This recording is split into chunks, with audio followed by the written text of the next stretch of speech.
choice. Thanks for listening.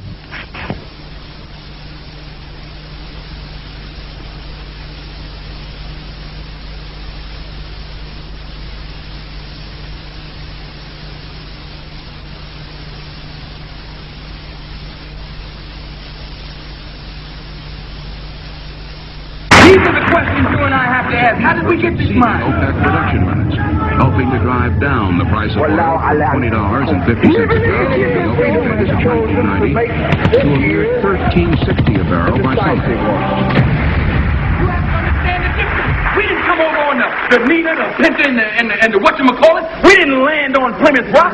Plymouth Rock landed on us. Landed right on top of us. Where's the outcry? Why? You can get all the film and the footage of all the carnage in Los Angeles, but you can show me no footage of any damage in Iraq. And all you show me is some surgical strike. Now, 1 year later, it comes out that these so-called surgical strikes were mixed in.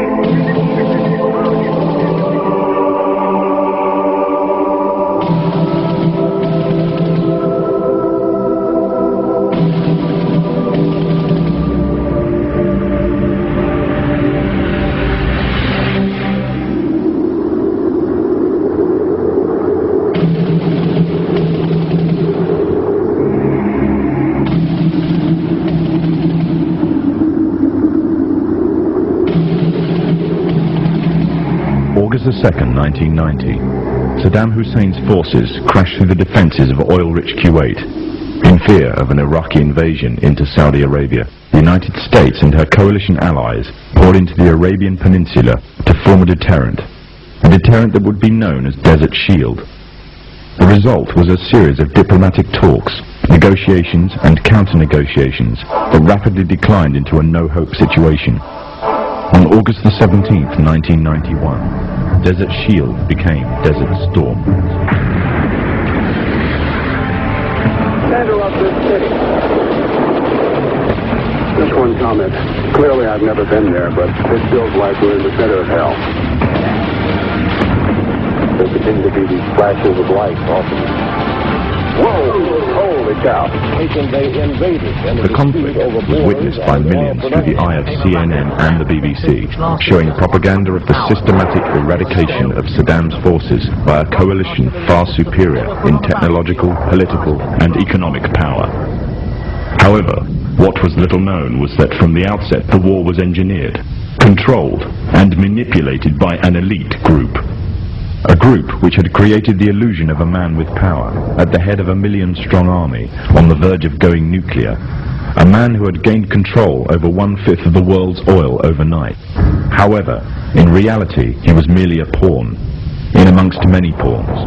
Just a puppet in a grand master plan, with the Gulf War as a well-orchestrated stepping stone. The orchestrators of the war were by no means strangers to controlling major world events. In fact, they have done so for centuries. From the shadows, they have engineered every major war, revolution and recession. They control everything you read, everything you hear, and everything you see. They have managed to indoctrinate an entire populace to their way of thinking, and have infiltrated key positions in places of authority. And it is from the shadows that they have created a new political order, a new economic order, and more sinister, a new religious order. Their ultimate aim is total global domination, and they will stop at nothing to reach their goal. The goal that was outlined in a speech given by former President of the United States, George Bush. What is at stake is more than one small country. It is a big idea, a new world order.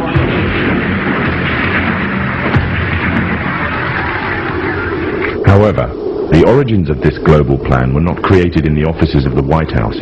In reality, their roots lay in another war. This time, the year is 1095, and the place, Clermont, France. The 11th century Europe was ruled by the Church, which held a firm grip on the hearts and minds of the people.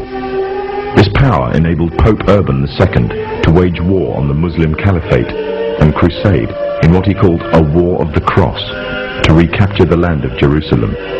It had been under Muslim rule since the year 637, but in 1099 this rule was brought to a bloody and sudden end. In the name of the cross, women were raped and murdered. Children were put to the sword, and it is said that blood ran in the streets knee-high to the horses. Out of this land of bloodshed and terror, a group of men arose. Men that would stop at nothing to get what they wanted, no matter what the cost. 20 years after Jerusalem was taken, the Dome of the Rock was seized by a group of warrior monks calling themselves the Knights of the Temple of Solomon, or more simply, the Knights Templars. In Jerusalem, the Templars began to deviate further and further away from the practices of Christianity. They learnt the secret arts of the Kabbalah, an ancient form of Jewish magic, along with its dark rites and rituals. The Jews had learnt the arts from the pagans of ancient Egypt during the times of enslavement to the Pharaoh, and developed them into Babylon at the time of Nebuchadnezzar. In 1307, King Philippe of France arrested them for charges of denial of Christ, homosexuality, and idol worship, as well as magic. In 1314, Pope Clement V declared all Templars as heretics to Christianity, ordering all their properties to be seized. Their leader, Jacques de Molay, was captured and burnt to the stake. The Templars were cornered, and just when it seemed they were finished forever, a glimmer of hope arose from a seemingly certain end. They were to find a safe haven as well as an ally. But not in France. In fact, in a country in a desperate struggle for independence against the English. The country of Scotland.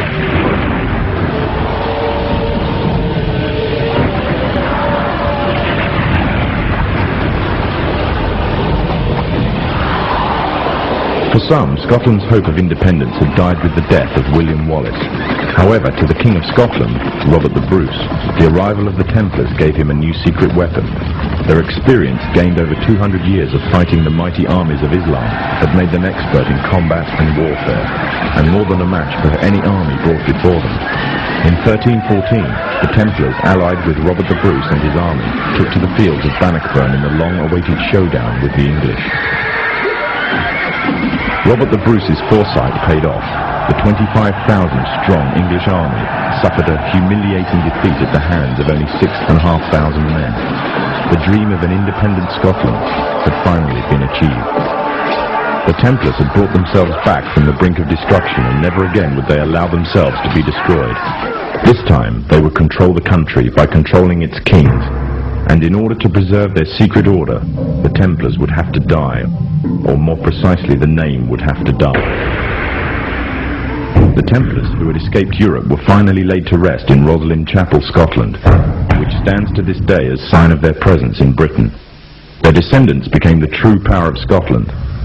In 1603, the death of Queen Elizabeth I left England without an heir to the throne. By virtue of descent, King James V of Scotland became King of England. In doing so, Scotland and England joined to form a new kingdom, and the power that the Templars held over Scotland spread to give them a firm grip on the whole of Great Britain. For over 100 years, the Templars concealed their activities, fading into the background until they were little known and little remembered. However, they did not cease to keep a firm grip on Britain. All the time they were planning, regrouping, and infiltrating positions of power in all corners of the kingdom. In 1717, the Templars made their reappearance in Europe.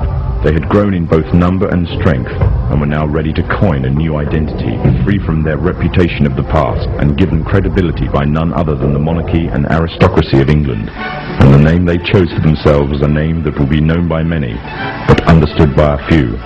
This new name, the Freemasons.